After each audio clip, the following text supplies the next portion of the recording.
Moi, j'ai appris ce métier-là à 10-12 ans.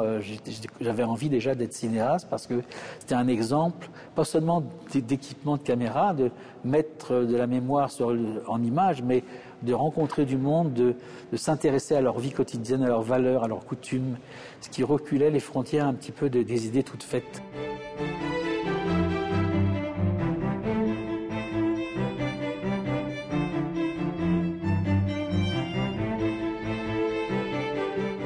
J'ai décidé vraiment un jour de mettre en valeur ce que sont les exclus et quels sont les défis qu'ils ont à relever et combien c'est ridicule de classifier les gens parce qu'ils ne sont pas comme nous-mêmes. Le Québec était dans une situation tout à fait nouvelle. Il y avait une ouverture sur le monde avec l'Expo 67. Le monde entier était à Montréal et il y avait une convergence là, de sensibilité qui était très très bonne. Et donc voilà, je suis installé ici. Une production qui m'a beaucoup marqué et qui a demandé énormément d'efforts, c'est la série Défi mondial. J'ai voulu mettre à l'écran ce regard de l'écrivain qui faisait une analyse de la planète. Qu'est-ce que la planète Terre était devenue?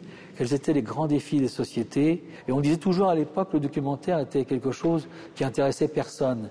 Je voulais prouver le contraire et on a fini par 2,3 millions de téléspectateurs. C'est un record qui n'a jamais été battu. Donc le documentaire intéresse les gens, mais il faut avoir l'audace de les mettre à l'écran aux bonnes heures d'écoute.